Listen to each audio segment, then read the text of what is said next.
お生まれはいつだったんですか？生まれはね、西暦、はい、1950年。1950年。沖縄です。沖縄。うん。生まれた時は1950年。50年はもう戦後終わってから、5年後だからまだ日本は貧しかったね。うちなんか特に貧しかった。お父さんお母さんはどんなお仕事ですか？うちの父はね、ガラス屋さんで、あの頃建築、戦後でほらみんなお家が潰れたでしょ。でなんていうの、建設ラッシュで、その建材としてガラスのうち、ガラス窓枠とか鏡とかそういうので結構儲かったのね。でもさ、騙されてね、パンになっちゃったからね。それからちょっと貧乏しましたね。うちね、国道の前に住んでたのね、沖縄にいる時は。その国道の道向こう側はもう基地、バーゼ、米軍基地だった。だから小さい頃はね、父がガラス屋さん商売してたから、よくアメリカ人来てたよね。片言の英語で、うちの父も明治生まれだけど話してたよ、商売してるから。英語で。英語って簡単な、もう売り買いの話だからね。よくほらアメリカのうちってガラスをいっぱい使ううちだったのね。アメリカ人のうちだから洋式でしょ。だからガラスとか鏡なんか買いに来たよね。だからそういう小さい頃からそういうのを接してたのだから、外国人は別に抵抗なかったね。もうでっかくてさ、すごいわーと思って。ここが私が住んでたとこね。でここは国道で、うちはこの辺にあったのね。でこっちが住民が住んで、ここはもうこの基地、この辺ずっと基地の金網が張って、この裏が港になって、ここからここ那覇空港かな、海になったでしょ。米軍施設。そうそう、ここもずっと施設の金網張って、私たちは入れない。今でもそうですか？今でもそう。普通の人は入れない、立ち入り禁止。ただ特別の仕事をする人たちだけね、入れるの。その中で働くと普段で働く給料がよりいいですか？いいのよ。だから働く人いっぱいいた。もう特に女の人でもね、お手伝いさんが必要だから。これでしょ。でこの大体真ん中、この辺がみんな住民だったら、もう反対側はみんな基地、アメリカ軍の基地があってね。でこの辺に住宅があったりするんですよ。でそこはまあ別でね、普通のアメリカ産のうちで、多分7月だったかな、7月の初めがね、海軍記念日だと思ったけどね、アメリカ産の。その時はアメリカさんが門を開けてくれるわけ。子供たち招待してね。で子供だから喜んでね行った覚えがある。そしたらアメリカの珍しいチョコレートとかアイスとかさ、あの頃に絶対出回ってないよね。チューインガム、チョコレート、アイスクリームも特にアイスなんか美味しかったのね。で並んでさ、そしてアメリカ兵の人がね「はいはい」ってくれるわけして、男の子の悪い子なんかね56回並ぶと顔覚えられるのよ。You no とか言ってさ、おかしかったね。2回まで私もやったことあるけど、ちょっと怖いからね。そういうにもう子供たちみんな貧しかったからね、もうお菓子がもう本当に楽しみだったそれ。その時だけは入れてくれるの。そしたらちょっと奥に行くと海が見えてね、船が止まってる、アメリカ兵の船が止まってたりして、でちょっと奥の行くと、私が住んでいた側は大体あれなのよね、基地そのもので、ちょっと中部っていうとこにあるんだけど、そこ行くと住宅、アメリカ兵専用の、そこも基地になって、普段は入れないね私たち。ただお仕事してる人がね、そういう人出入りできたね。そこ住宅ね、そのブラジルの家みたいにコンクリートの家が、沖縄普通の木造だったね、あの頃はね。で本当のアメリカ産の家なの。で庭が芝生がいっぱいあってさ、遊具が置いててね、まあ豊かだなと思った、あの頃アメリカって国は。で私たちあの頃はほら遊ぶっていうのを学校でやっとブランコがあるぐらいなのよね。何もないとこ、プールも何もない。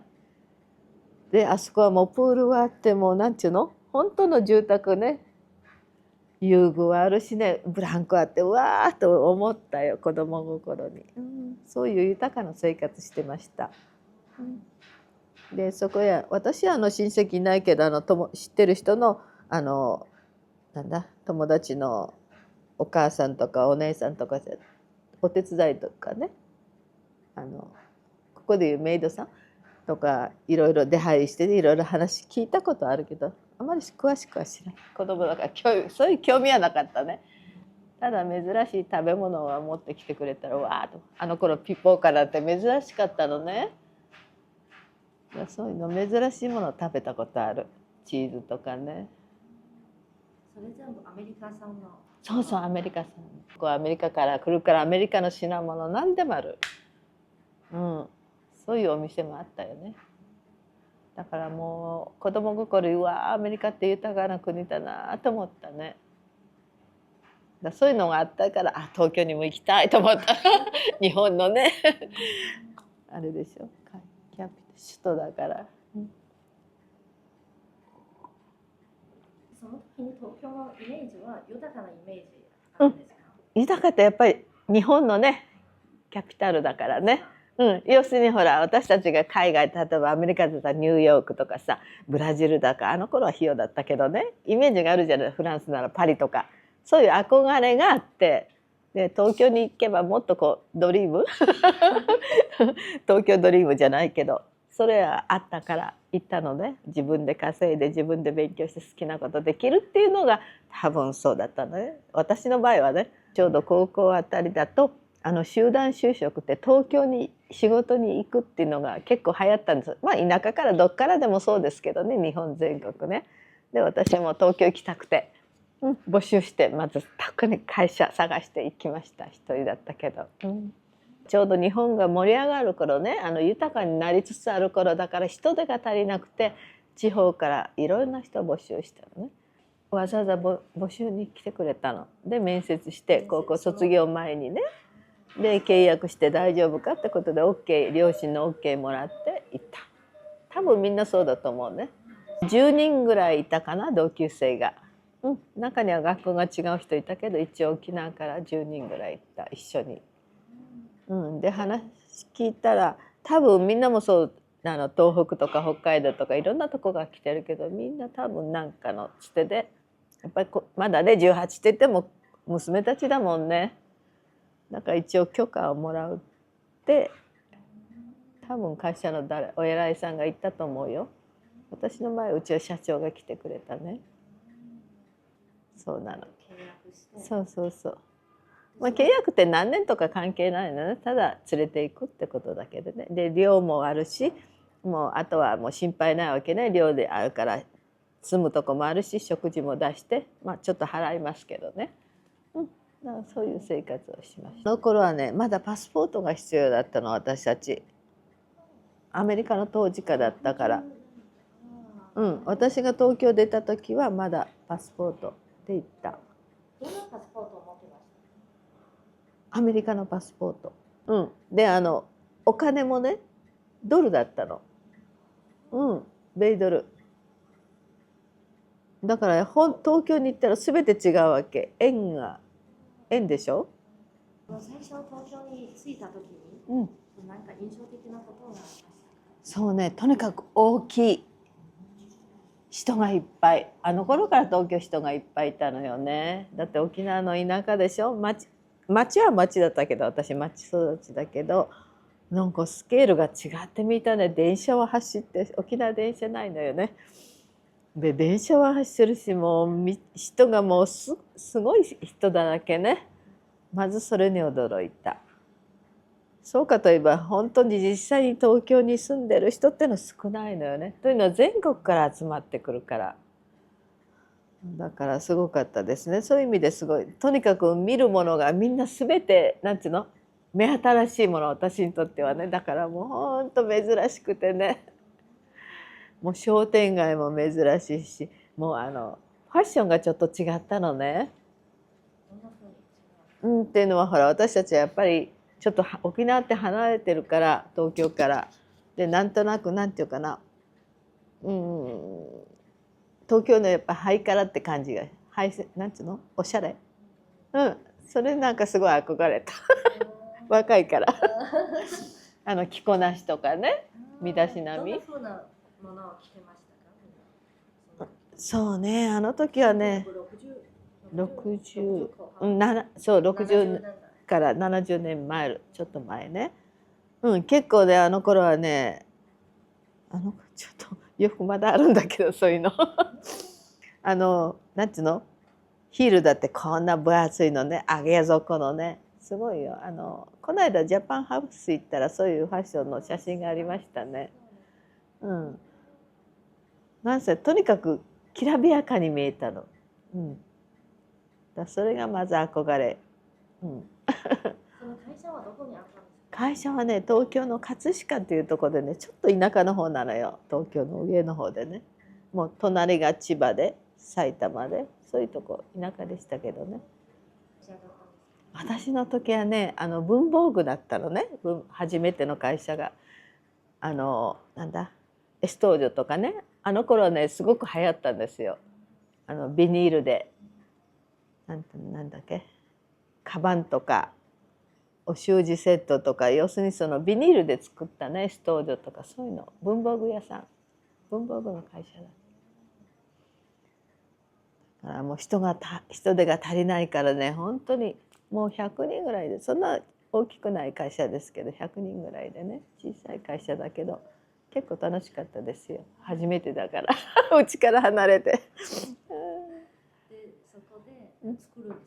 なんかラインで。そうラインで流れ作業っていうのね。例えばカバンだったらこの人がなんかこう持ち手を右手を打ったらこっちへ流して左手こうどんどん流れていくんだから、ちょっと遅い人はどんどん溜まっていったりしてさであと最後は検査を完了して箱詰めして、それぞれ係がいてね、私たちはラインで仕事してます。1日何時間？そう8時間。じゃあその寮で朝何人ぐらい同じ部屋？そうね、あの時4人部屋ね、寮に20人ぐらいいたのね。でも部屋4人部屋とか8人部屋とか、そう4人部屋が多かったんかな。40人ぐらいいたと思う。で会社に行く前ちゃんと朝食が出てね、食べて帰ってくる頃夕飯食べるでしょ。その後は自由だからみんなで遊びに行ったり青春を楽しんだ東京で何の遊びが一番あの頃はね、私はもう買い物が楽しかったね。洋服屋さんがいっぱいあるから、友達と月に1回お給料が出たらお給料の半分以上使ったりさ、一つの1着買うのに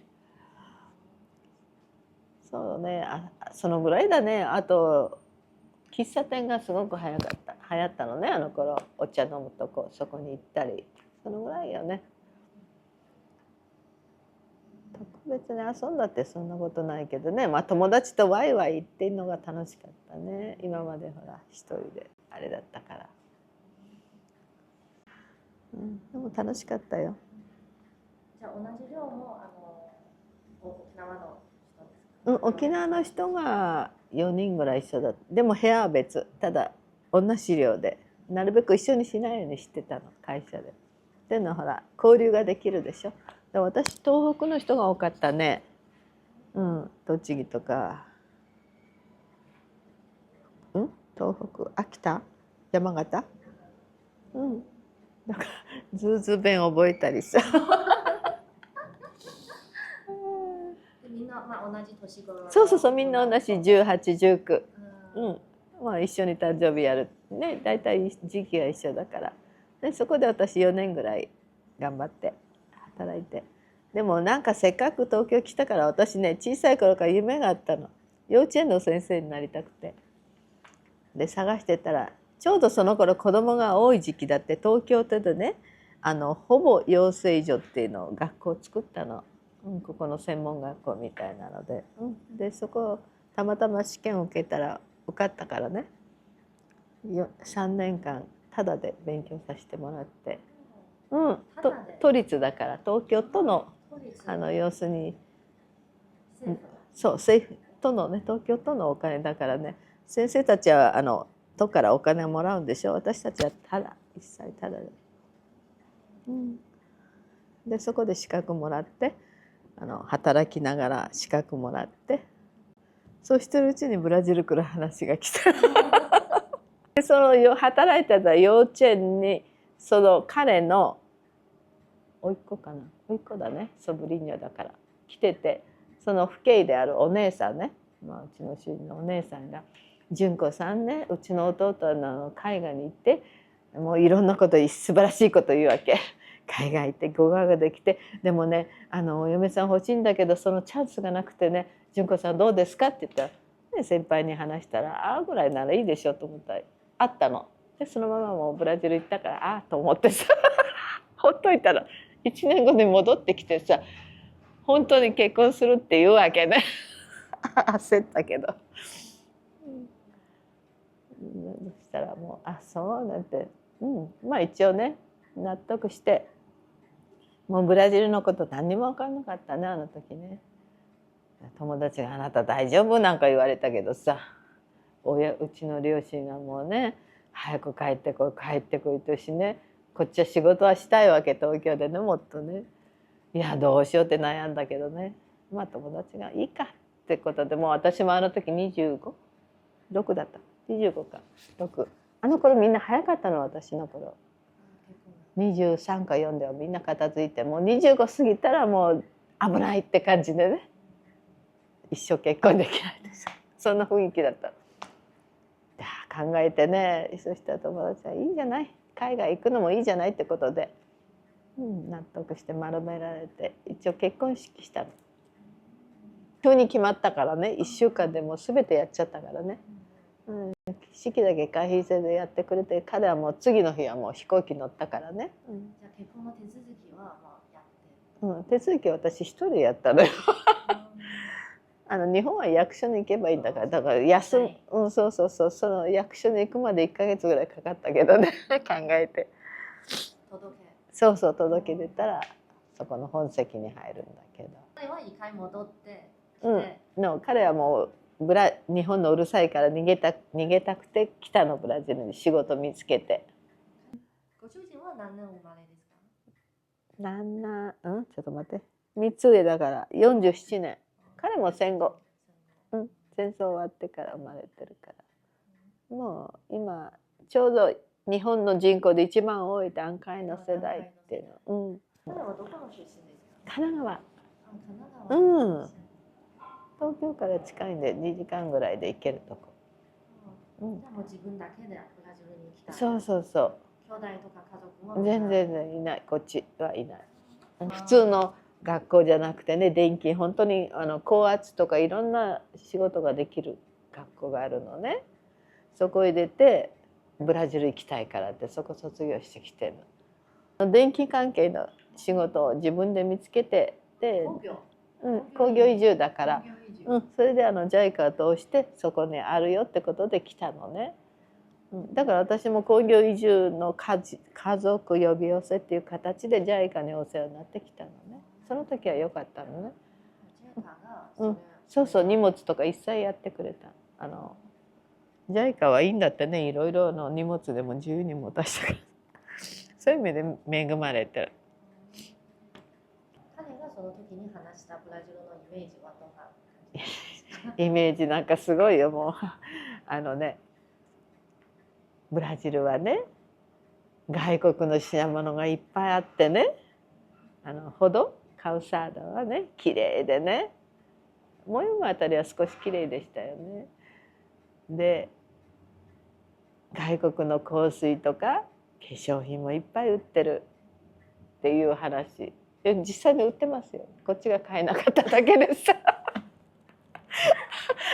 もうほんと言葉きれいに言ってくれたよね私は別に東京にいたからそんな興味はなかったけどね、高級なデパート行けばあるしね、ただ買わないだけで。まあブラジルってそんな聞いたことなくてもそういうとこなんだっていう話は残ってるね。カオサードお花があってなんか綺麗なイメージを言ってくれたよね。思った頃手紙置いときゃよかったなと思って、もう邪魔だから捨てちゃったけどね。証拠になるもんね。言ったじゃないって。そしたら向こうの主人の実家の方でね「純子さんいつ行くんですかいつ行くんですか」7ヶ月頑張ったけどもうダメだった。じゃあ学校辞めて行く用意をしました。それでここ来ました。もうだから来たら大変だったけどね、性格が合わない、住んだことないしね、好きだけはしたけどね、お付き合いはあまりしてないのね。23回しか付き合ってないし。で私が来て半年ぐらいしたらその会社が潰れちゃったのよ。電気屋さんの会社だけど。で潰れたもんだから彼はほら来た1年そうね、私が来てまあ2年ぐらいいたんだけど、あまり言葉わかんないからね、勉強してないから。仕事にほら親戚もないしそのつてがねあまりなかったでしょ。だから仕事がなくてね困ってた。それがねちょうどうちの主人の借金があの頃新込みぐらいだって、でうちの主人が3600ぐらいだったかな。で1200でちょっと足りないのね。そのさ毎月返さなきゃいけないのね。だから日本から持ってきたものをちょっと売ってお金足して、そんな感じの生活をずっとしてたからね。いろんなうちのことでごちゃごちゃしてたからね、手続きとか弁護士さん扱っていた。でその最初に私の遺伝子ダーデとかしなきゃいけなかったのね。その話で「なんか仕事できることないですか?」って片言の日本語しか分かんない弁護士さんだったけど、一応日系だったからね、もう何ができるのって言われても私もポルトゲースでできない、あれはできない、これはできないでしょ、何ができるの、日本語だけです。で紹介してくれたのがここのねカストラアブスに幼稚園があったの、日系の大きな。そこでもう1週間目に見つけて1ヶ月後とか始めたの仕事。もう助かりましたよ。もうこっちは何にも書類何にもないのはまだ来て1週間だから自分の証明するものが何にもないのね。それでもちゃんと雇ってくれた。それからまあ日本語のいろいろ教えるようになった。本当にもう本当不思議で。もうあれから働く方が好きだ。もともと働くの好きだったけどただ異国に来てほら生活のために働いて主人ともなかなかうまくいかなくてさ、もうパニックっていうかねストレスだった。だから私パスポートだったかな、なんか50キロあったのね体重が。来てもう1ヶ月半ぐらいで10キロ痩せてね、で食べられないの何にも、もういろんなストレスで。で長女が妊娠しての分かって、まあその年に生まれたんですけどね、育たなくて1900グラム、まあ今大きいけど普通2キロ半ぐらいのね子供生まれる時、こっちが食べれないものだからきっと育たなかったんでしょいやーかわいそうに今だって申し訳ないと思うけどね、ほとんど危なかったのよ。水が出てね、誰もいないし、あの頃電話するとこもいないしね、電話なかったらみんな主人が出かけたまま帰ってこないしね、いやどうしようって一人で行けばいい、言葉も分かんないしさ、コンゴニアスからこっち来るまでね待ってたの。着いたら怒られてね、もう半分ぐらい水が破水して出てるってね、もう危なかった。だからちょっと切ってもらって引っ張ってもらってね。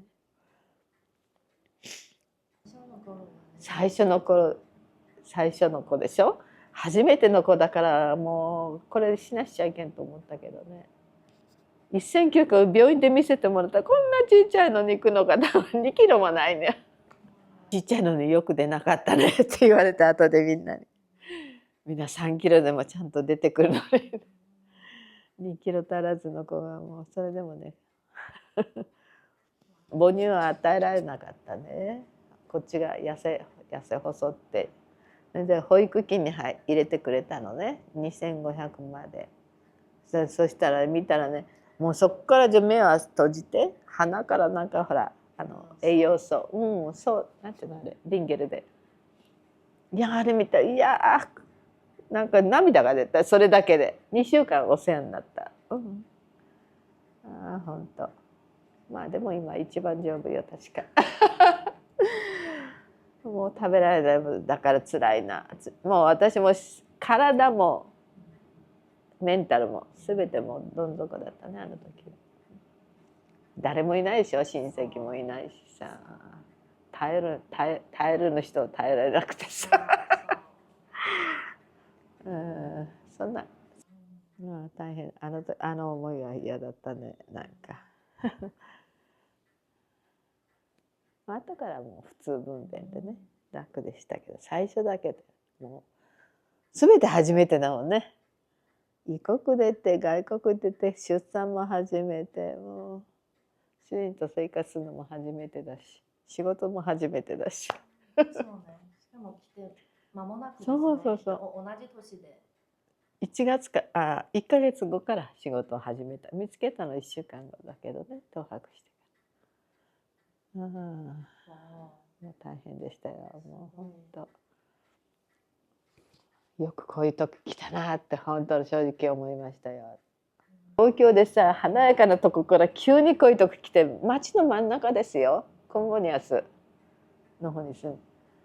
7年間もね、テレビも見ない、新聞も、まあ新聞は学校で見れたかな。もう文明の社会からなんと陸のことじゃないけどね、ニュースは聞けない、あれはしないでね。いや本当に私なんでこんなとこ来たのかって思ったぐらい。おかしかったで、あの時。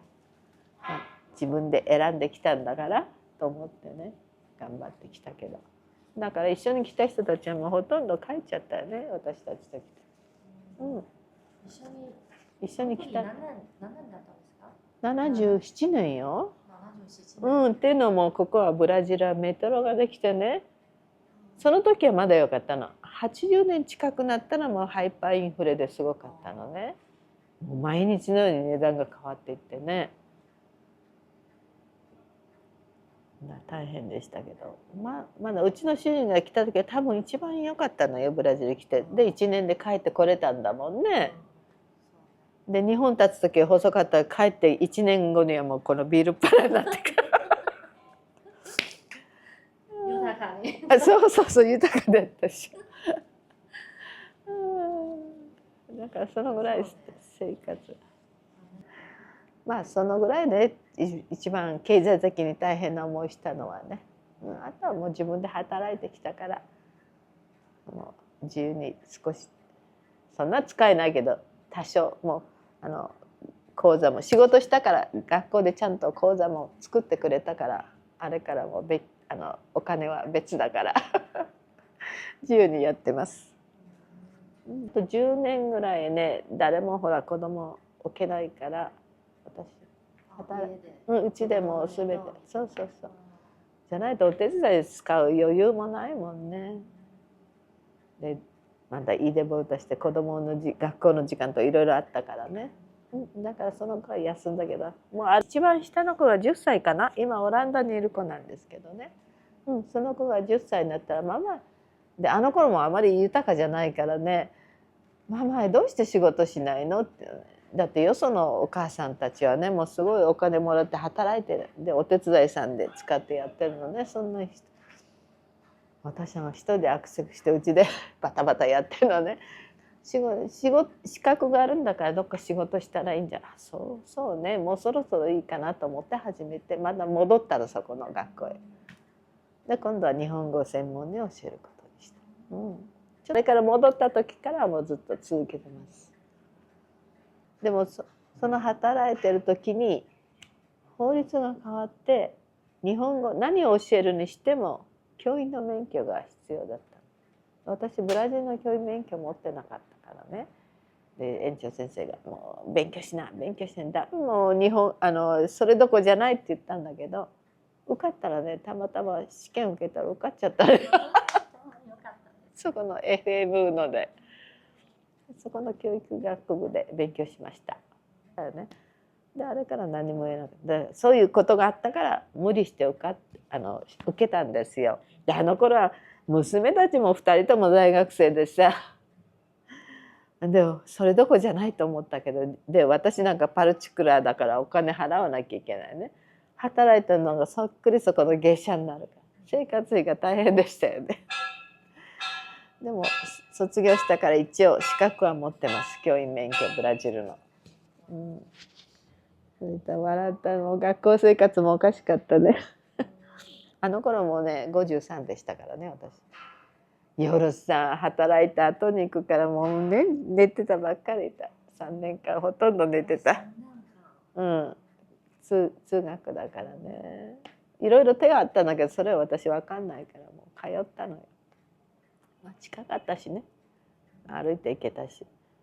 そしたらね同級生がそうね、あの時も30何年だったからブラジルでね、クラスの中でもほとんど喋らないしね、もう先生に質問もしないし、もちろん質問できないよね。分かんないからもう話を分かるまで、なんていうの、理解するまでがね3分の1ぐらいしか分かんないの。難しい、ベラベラベラって喋るからさ、と思ってるうちにもう終わっちゃうでしょ時間で。グループの時にね全然喋らないのから一人だけいつも浮いてたのね。で同級生の子がね「純子あんたブラジル来て何年になるの?」って言うからね32年だ。そんな32年もいて日本語はじゃあポコできないのって言われて、いやあの時はショックだったね。そんな感じ。同級生はみんなブラジル人。ブラジル人よ。若い人たち。だってもうほら18、19、20で一つの私が入ったグループがちょっと年いったグループよね。25、6とか30とかね。夜学だったからね、仕事と行ったからね。だからもう全然違うね。考え方が違うし、ファッションが違うし、もう態度が違うしね。もうほんとなんかこれ娘たちより若いんだもんねあの頃。いやーと思ったけどね、もういいや、とにかく卒業して資格もらうまで頑張ろうと。でも卒論もね私一人で書いたのよ。っていうのは時間が合わないし同級生とね。でもだから日本から本取り寄せて送ってもらって一生懸命翻訳して自分なりに翻訳してさ、あと娘がちょうど教育学やってたから手伝ってもらって卒論褒められましたよ。何について？バイリン幼児期におけるバイリンガル教育。子供は何人ですか？3人。どっかに写真あった。この間ね主人が亡くなった時にごめんね、散らかして。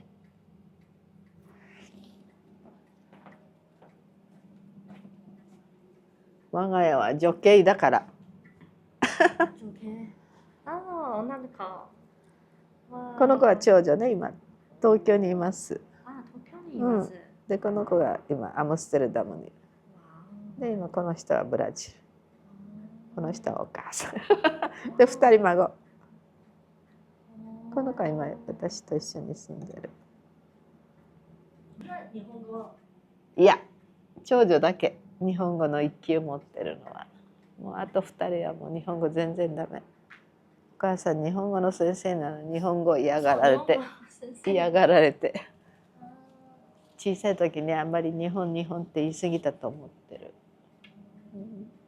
だからみんな相手は外国人、ブラジル人、イタリア人。なんででしょうね。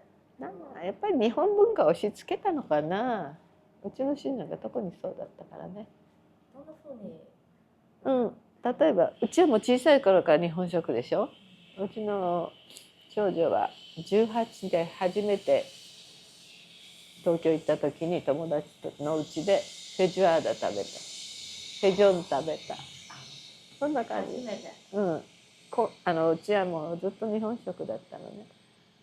まあ、外で食べても大体日本食だったね。めったにブラジル食。それがまずい。で主人はもう日本式で、要するに日本の男性って何にもしないのよ、うちの中じゃ。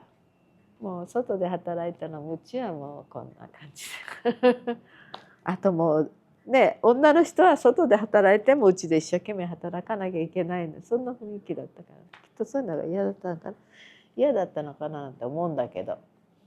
その時のブラジルはどうだったんですか？ブラジルね、70年代とか。もうみんなそうだった。やっぱりここの社会だから、それ言われた友達にも、ブラジル長い友達に「なんで旦那さんに手伝ってもらわないの?」って。もうこっちは必死だからもう髪振り回してやってたからね。手伝ってもらえなって、その手伝ってっていうのが言えないのよね。言えないように育ったっていうか、まあもうしばらくして慣れたらね、たまにはやってって言うけど、やってって言った時にやらないとどんどんずれていくんですよ、生活って。だからもうほったらかで、ね、自分でやった方が早いって感じになるわけ。そんな風な日本人の男性ってそうなんだ、大体。だからもうそういう意味でね、いろんな言われましたよ。少し小銭ぐらいしなさいとか、掃除手伝いなとかね、子供抱っこしなとかね、そういうふうに言われたけどやらない。だって7人兄弟の一番末っ子だったの、うちの主人は。もうほいほいってそうおかしい。まあでも今とったらやっぱり私でよかったのよね。私は弟妹面倒見てきた方だからね、こっちもついでに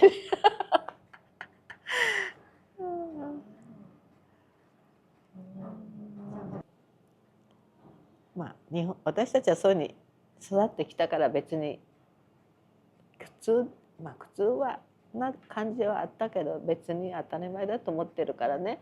外で仕事してもご飯も何も全て一人でやる。そう違うのね、ブラジルの人はね。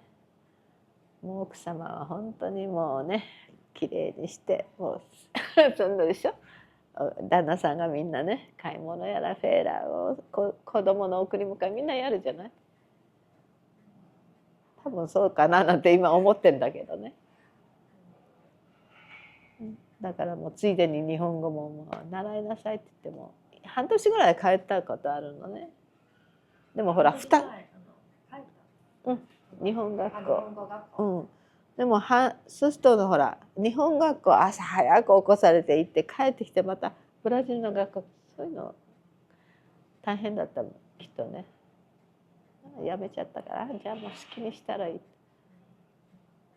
本に戻るとかもうない日本に住むとこないの。それからも全然。もう10年過ぎたらもう諦めた。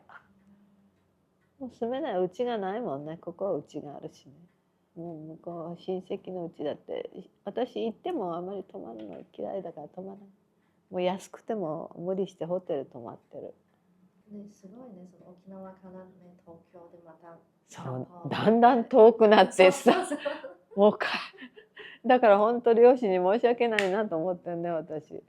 ほとんど話す暇ない。18まではお世話になったけど、その後ほら戻る時あまりなかったのね。あの頃切符が高かったし、この安月給で帰れないのよ。で帰って23回帰ったなと思ったらもうすぐこっち来ちゃったからね。それからもっと遠いからもっと大変なのよ、帰れない。この23年はね、沖縄まで行けるようになったからね、行ってるけどね。ご両親はいない、もう両方とも、主人も私も両方いない。だから私は姉と弟がいるから。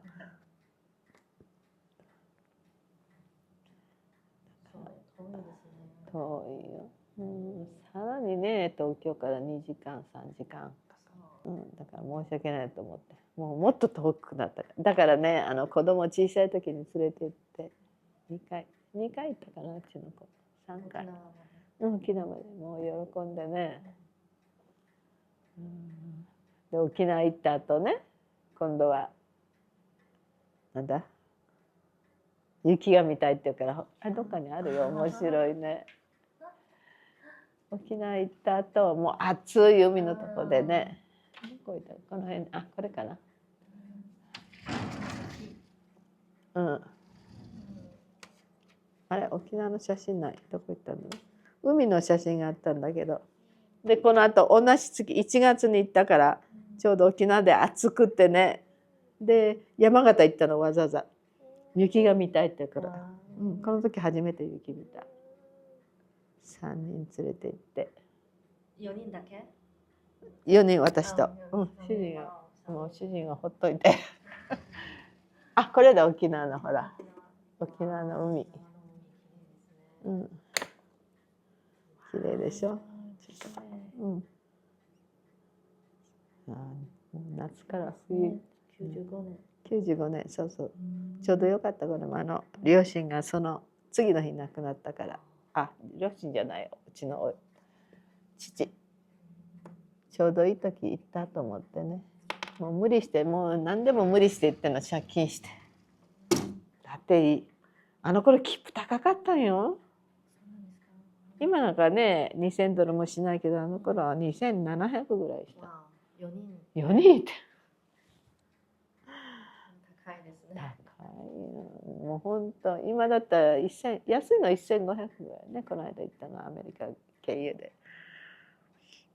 自分にとってのふるさとはどこが？沖縄、日本、東京？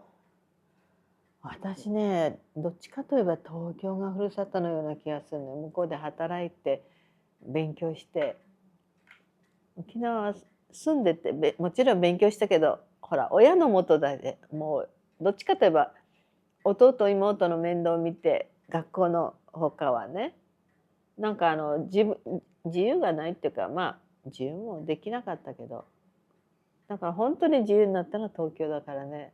東京は私今でも一人で歩けるのよね。沖縄ね、一人迎えに来てもらえないと自分の家帰れない